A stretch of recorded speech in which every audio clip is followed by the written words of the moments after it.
Amada congregação do Senhor Jesus Cristo, no decorrer das nossas vidas, nós assumimos muitos compromissos. Mas, certamente, um dos mais sérios e mais importantes é aquele que nós assumimos quando nos casamos. No dia do casamento, os noivos fazem um voto perante Deus e perante as pessoas que estão ali presentes.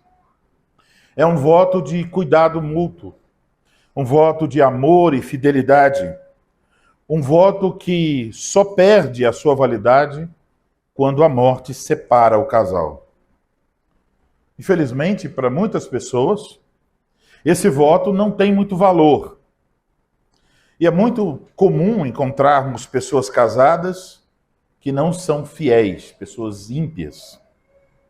Eles não reconhecem que, ao se casarem, eles assumiram um compromisso no qual devem ser fiéis, como diz geralmente o voto, até que a morte os separe.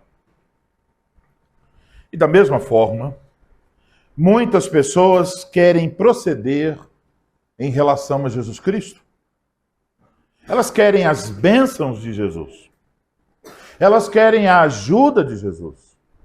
E até elas querem ser livres do fogo do inferno, da punição eterna. Elas querem ser salvas. Elas se confessam cristãs, elas vão à igreja, elas cantam hinos, mas elas querem manter um cristianismo sem custo. Um cristianismo sem compromisso. Um cristianismo sem tribulação, sem autonegação, sem renúncia, sem sofrimento por causa de Cristo. No entanto, a mensagem de Cristo às suas igrejas, e especificamente aqui a igreja em Esmirna, nos ensina que Jesus Cristo requer de sua igreja fidelidade até a morte. Isso é o tema da pregação nessa noite. Jesus Cristo requer de sua igreja fidelidade até a morte. E nós vamos então, em primeiro lugar, observar algo sobre a igreja em Esmirna e sobre a forma como Jesus se apresentou a essa igreja. Vamos olhar mais uma vez para o versículo 8.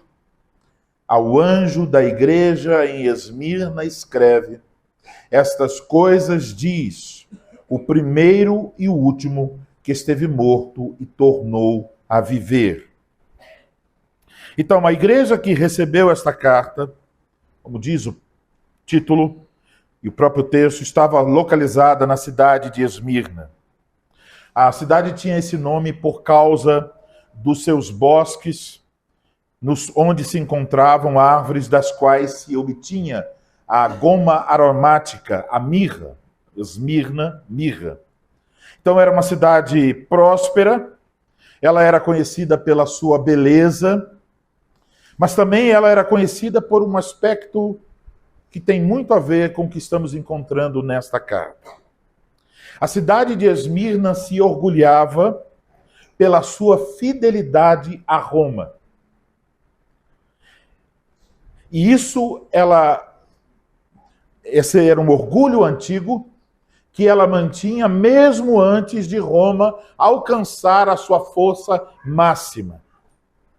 Lá pelos idos de 195 antes de Cristo, já havia essa tendência da cidade em relação ao Império Romano.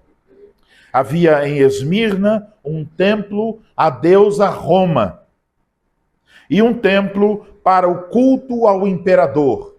Então, na hora de escolher onde seriam esses templos, Esmirna foi contemplada com o que eles entenderam ser um privilégio. Ter o templo da deusa Roma, então Roma foi personificada numa deusa, e o templo de culto ao imperador. Além disso, esperava-se dos moradores de Esmirna que eles confessassem a César como Senhor. Então, havia um sentimento de patriotismo, podemos dizer, usando uma palavra mais moderna. Ou seja, as pessoas de Esmirna diriam o seguinte: nós somos fiéis ao imperador, nós somos leais, nós somos patriotas. E a evidência do nosso patriotismo é que nós consideramos que César é o nosso Senhor. Há aqui um templo para ele, há aqui um templo para a deusa Roma. E as únicas pessoas nessa cidade que foram liberadas dessa adoração, tiveram a permissão para ter a sua própria religião, foram os judeus. Eles não precisavam participar da adoração a César e a deusa Roma. Nós não sabemos como foi que se deu o início dessa igreja em Esmirna, mas algo podemos ter bem claramente. Ela nasceu e foi edificada em um ambiente hostil. Não era um lugar fácil para a existência de uma igreja. De um lado estavam então os gentios, fiéis a Roma, e que mantinham o culto ao imperador, do qual todos deveriam participar. Então, esses gentios olhariam para os membros da igreja e diriam: eles são antipatriotas, eles são contra o César, eles são contra a Roma. E do outro lado estavam os judeus, que odiavam os cristãos, e por isso mesmo os denunciavam às autoridades romanas como pessoas que não estavam sendo fiéis no seu compromisso patriótico de adorar a César. Em meio a esta pressão, a igreja em Esmirna foi chamada a testemunhar de Cristo Jesus. A essa igreja, então, vivendo em um ambiente hostil e sob perseguição, o Senhor Jesus se apresenta tal como João o viu em sua glória, como o primeiro e o último. E como nós já tivemos oportunidade de observar, essa declaração de que Jesus é o primeiro e o último aponta para a sua divindade, a sua eternidade. Ele é Deus. E essa expressão, ele é o primeiro e o último, você deve ter notado que em nossa leitura, em Isaías 44, essa expressão apareceu no versículo 6. Então, no contexto de Isaías, Deus está afirmando o seu cuidado para com o seu povo. Deus está dizendo a eles que ele os protegerá e os guardará. Deus anuncia a sua eternidade, o seu poder, a sua glória, a sua onisciência. E diz algumas vezes no texto de Isaías: não temas. Não temas. Vocês não precisam estar atemorizados. Mas também diz uma outra coisa que tem relação com o texto de Apocalipse: vós sois as minhas testemunhas.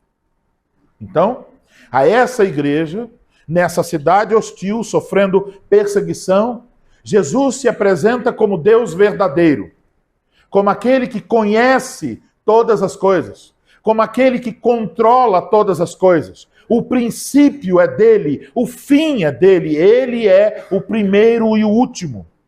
Ele apresenta-se como aquele capaz de controlar a história e, portanto, capaz de consolar, proteger e consolar o seu povo. Ele é o Deus eterno que não tem fim, nem início nem fim. Então, o consolo do Senhor vem por aquilo que ele é para o seu povo, o primeiro e o último.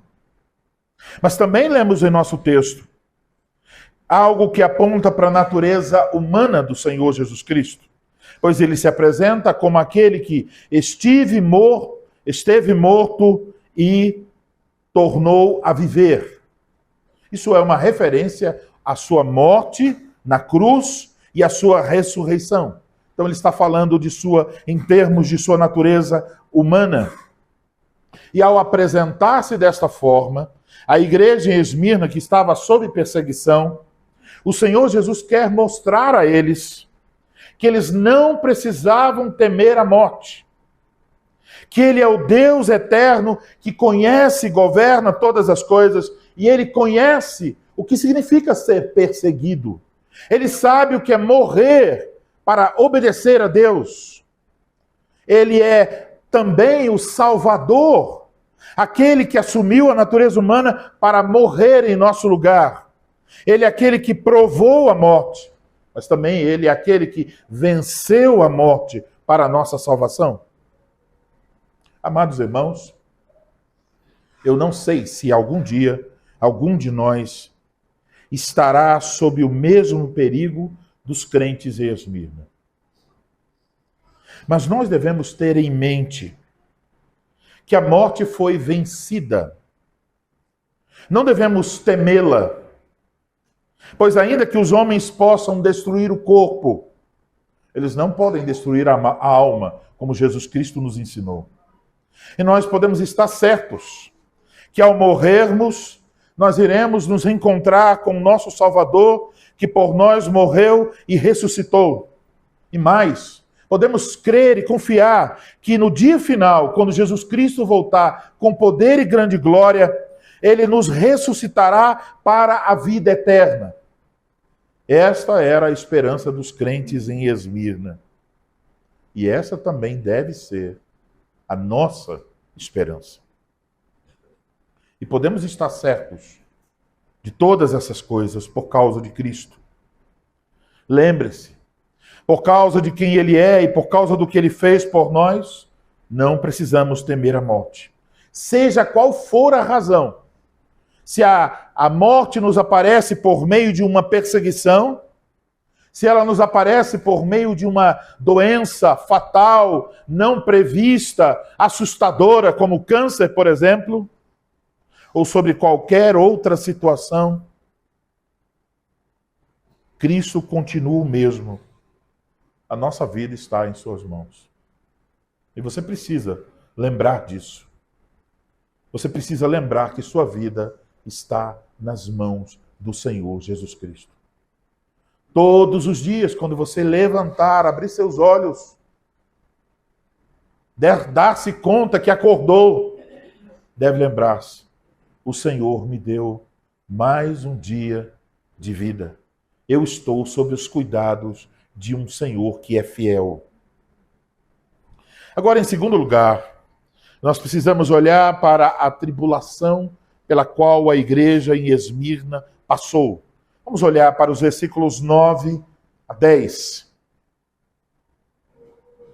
Conheço a tua tribulação, a tua pobreza, mas tu és rico, e a blasfêmias dos que a si mesmo se declaram judeus e não são, sendo antes sinagoga de Satanás.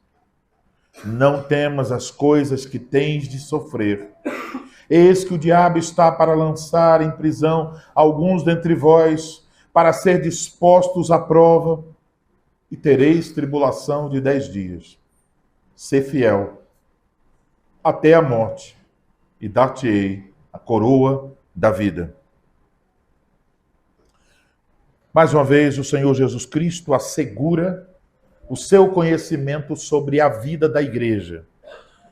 Conheço a tua tribulação.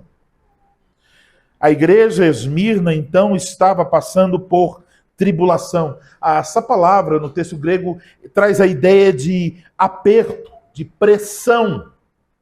Isso é uma referência às perseguições que eles estavam sofrendo por parte das autoridades da cidade e por parte dos próprios moradores. Note que a igreja em Esmirna se recusou a prestar o culto ao imperador, justamente numa das cidades mais fiéis a Roma. E o resultado disso foi este: tribulação, perseguição. Isso quer dizer não só que eles foram tratados com desprezo pela sociedade ao seu redor, mas uma implicação disso para esses crentes foi: eles perderam o emprego, eles tiveram seus bens confiscados, em alguns casos roubados. Isso foi a experiência dos primeiros cristãos. E é por isso que lemos que, vinculada a essa perseguição, está o fato que o Senhor Jesus diz que Ele conhece também a tua pobreza. Pobreza daquela igreja. A palavra pobreza aqui não indica aquele tipo de pobreza que talvez alguns de nós poderíamos admitir e dizer: eu sou pobre. Mas a palavra pobreza aqui indica a pobreza de um mendigo. Alguém que não tem absolutamente nada. Eles ficaram numa situação de penúria, de não ter as coisas mais básicas. Esse é o sentido da palavra pobreza. E tudo isso ocorreu por causa da fidelidade desses irmãos em não negar a Cristo.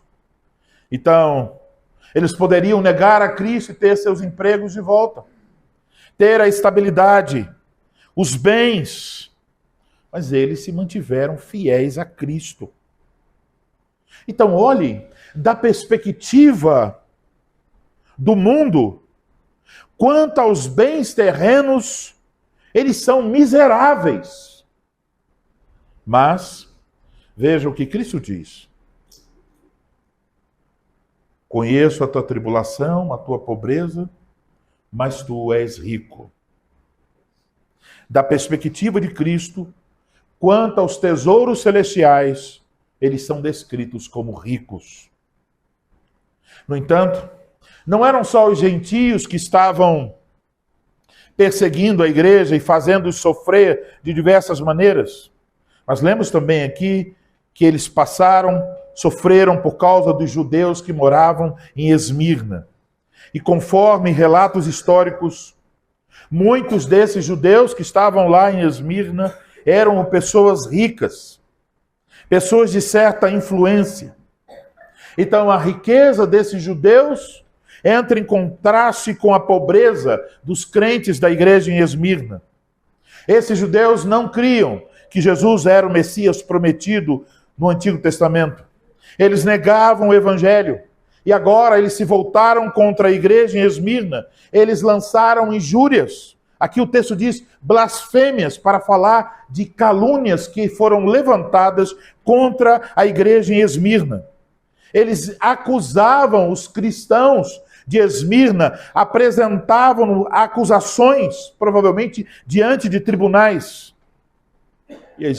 E a história da igreja fala sobre um dos pastores, um tempo depois, no ano 155 depois de Cristo, um pastor da igreja em Esmirna, chamado Policarpo, um dos pais da igreja. Ele foi um mártir da igreja em Esmirna. Ele foi queimado em um lugar público. E a história da igreja diz que as pessoas que levaram a madeira para queimar Policarpo foram os judeus. Eles insistiram na morte de Policarpo. Então, nesse tempo, mais de 50 anos antes, esses judeus estavam imaginando que eles eram a sinagoga. A palavra sinagoga significa reunião, que eles eram a sinagoga, a reunião de Deus. Mas aos olhos de Cristo, Cristo os declara como sinagoga, como reunião de Satanás. Ao perseguirem a igreja, eles estavam servindo aos propósitos do maligno, o adversário de Cristo e de sua igreja. E vejam, versículo 9, observamos o sofrimento da igreja em Esmirna. E no versículo 10, o que encontramos? Mais sofrimento. Um sofrimento ainda maior estava por vir. Jesus refere-se às coisas que tens de sofrer. Meus irmãos, você está sofrendo, espera consolo, e Jesus diz: olha, vocês estão sofrendo, eu conheço o sofrimento de vocês, mas tem coisas que ainda virão, vocês têm que sofrer mais. Isso quer dizer que viria uma perseguição ainda maior contra eles. Essa perseguição é chamada de tribulação de 10 dias. Isso faz lembrar a prova que Daniel propôs, uma prova de 10 dias. Essa prova de 10 dias aqui não quer indicar 10 dias literalmente. A ideia aqui de 10 é para indicar um tempo definido, ou seja, o Senhor definiu quando começa a tribulação e quando termina essa tribulação. E a julgar pela morte de Policarpo 50 anos depois, essa tribulação demorou muito tempo. O diabo, o caluniador, estava para lançar alguns dos membros da igreja na prisão. Podemos concluir, um deles foi Policarpo. E à luz das palavras finais do versículo 10, essa prisão resultaria na morte dos membros da igreja que fossem presos. Então, vocês podem imaginar isso? Imagine que eu viesse aqui e dissesse: irmãos, eu fui informado que alguns de vocês serão presos nessa próxima semana por causa do Evangelho de Jesus Cristo. É isso que Jesus está avisando a sua igreja em Esmirna. A tribulação virá, alguns de vocês serão presos e de lá não sairão, vocês vão morrer por causa do meu nome. Então temos as autoridades de Esmirna, os moradores da cidade, os judeus que lá estão, todos promovendo uma perseguição contra a igreja de Esmirna. Mas vejam, quem realmente está por trás de tudo isso? De todas essas ações? É o diabo.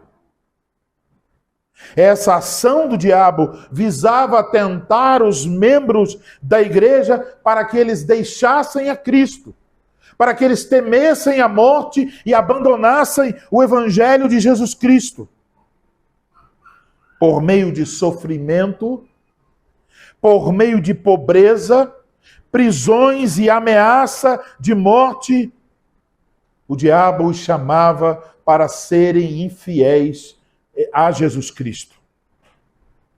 Ele queria que eles negassem a fé em Cristo Jesus. Mas Deus também estava usando esta perseguição para provar e confirmar a fé daqueles crentes. À luz da terrível perseguição, a palavra de encorajamento de Cristo à igreja de Esmirna é esta. Não é a promessa de livramento. Não é a promessa de que em breve ele vai derrotar os poderes de Esmirna e eles vão triunfar e vencer. Não é a promessa de que em breve eles estarão dominando a cidade e tudo estará bem. As palavras de encorajamento do Senhor Jesus Cristo são essas: sê fiel até a morte e dar-te-ei a coroa da vida. Uma ordem do Senhor da igreja, para que eles se mantivessem fiéis, mesmo que essa fidelidade lhes custasse a morte. Eles haviam perdido o emprego, muitos deles, os bens, a liberdade, e agora muitos perderiam a vida. Mas mesmo assim, Jesus Cristo está dizendo: vocês devem se manter fiéis a mim. Se vocês forem fiéis até a morte, então Cristo promete a eles que aquele que vencer, isto é, aquele que for fiel, se necessário até a morte, Cristo lhes promete dar a coroa da vida. Isto é, o prêmio pela sua fidelidade. Nós estamos falando de merecimento da salvação. Não é salvação pelas obras, porque salvos eles já eram, salvos pela graça de Cristo Jesus. Mas a linguagem aqui é para indicar o que aguarda aqueles que são fiéis. Irmãos, vocês devem ter observado que não encontramos até o presente nenhuma censura contra a igreja em Esmirna. Somente o elogio de Cristo à igreja em Esmirna por sua tribulação, pobreza e firmeza frente à blasfêmia dos judeus. E a sua palavra de encorajamento para serem fiéis até a morte. Como isso chega até nós?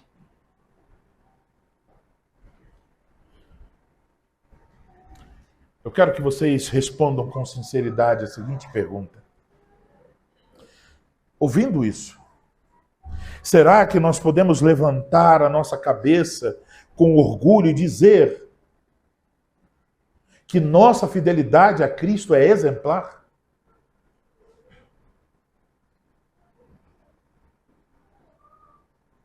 Vocês sentem vergonha? Eu sinto.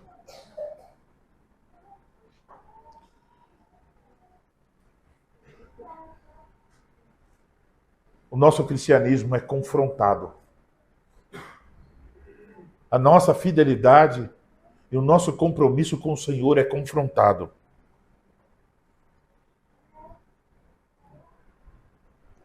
Se o nível desses irmãos de fidelidade é um rio, talvez o nosso seja uma poça d'água. Será que sabemos o que significa sofrer por amor a Cristo? E não devemos imaginar que o problema seja a falta de perseguição, tal como houve em Esmirna. O problema está, de fato, no nosso coração. Pois é aí onde estão os nossos pecados, as nossas fraquezas. Assim como eles, nós também somos chamados a dar testemunho de Cristo nessa cidade. Isso pode parecer fácil se baixarmos o nível da fidelidade. Mas Cristo exige de nós que sejamos fiéis. E Ele nos diz, você deve ser fiel, mesmo se essa fidelidade tiver algum custo. Talvez o custo de perder o seu trabalho, o seu emprego. Talvez o custo de perder determinados amigos. Talvez o custo de afastar-se de determinados familiares. Talvez o custo de mudar de cidade. Talvez o custo de ter uma vida mais humilde. E até pode vir a chegar a ter o custo de morrer por Cristo Jesus. O diabo continua querendo destruir a igreja. Mas só que contra nós, ele não tem usado a espada, a fogueira ou os leões. Ele não lança contra nós terríveis ameaças à nossa vida. Mas ele nos chama da mesma forma à infidelidade. Ele usa instrumentos sutis. E com esses instrumentos ele tem obtido muito êxito. E talvez você possa examinar o seu coração e dizer, eu posso ver algumas coisas nas quais eu não tenho sido fiel como eu deveria ser ao meu Senhor Jesus Cristo.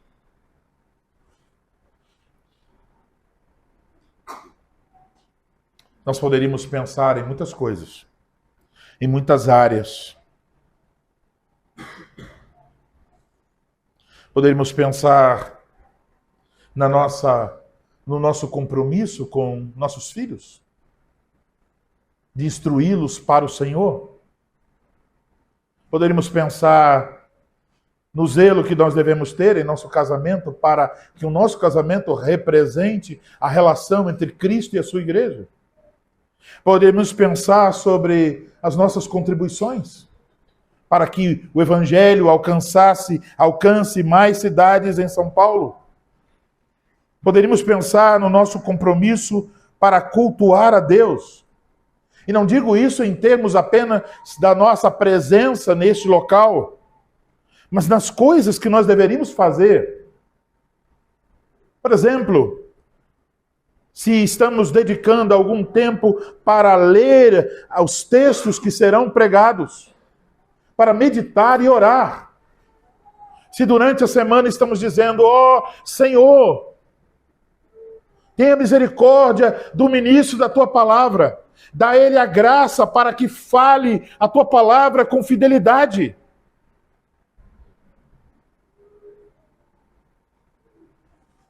O diabo não nos ameaça de morte para nos impedir de cultuar. Mas ele pode, e faz muitas vezes, ele enche nosso coração com ideias mundanas, com preocupações sobre a segunda-feira, com preocupações sobre como nós vamos pagar as contas, ou com preocupações sobre o nosso time de futebol, ou esse ou aquele entretenimento. Ele, por exemplo, enfraquece o nosso entendimento sobre o dia do Senhor. Para dizer, olha, você não precisa se preocupar com isso ou com aquilo, olha, não tem nenhum mal, você pode ir ali, comprar isso, comprar aquilo, está tudo bem. Ele não precisa usar o rugir dos leões, mas as nossas cobiças, as seduções do mundo, pensamentos tolos. Ele pode usar programas de TV no sábado à noite e nós lá estamos assistindo até altas madrugadas para quando chegarmos no culto estarmos sonolentos, cansados. Há muitos crentes que passarão o seu domingo em frente ao celular, ao computador ou à TV. E chegarão para o culto com mentes com as coisas do mundo. É como se não houvesse mais um espaço para a palavra de Deus. Ele vai usar as nossas necessidades. Eu preciso sustentar minha família. Os nossos apertos financeiros. As nossas inclinações para o divertimento. Ele usará todos os instrumentos. E estamos falando apenas de uma área. Mas você pode estender isso a muitas outras áreas da nossa vida, em que o diabo nos seduz para sermos infiéis a Jesus Cristo. Mas, amados irmãos, aqui está a mensagem de Jesus Cristo, à igreja em Esmirna e também a esta pequena congregação. Cristo exige, ele tem o direito de fazê-lo, a completa fidelidade.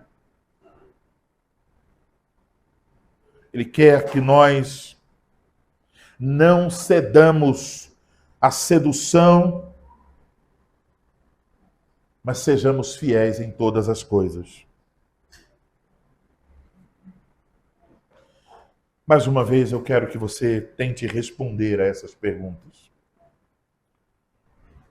Se a sua fidelidade a Cristo estivesse em jogo, você estaria disposto a deixar o seu emprego, a perder os seus investimentos?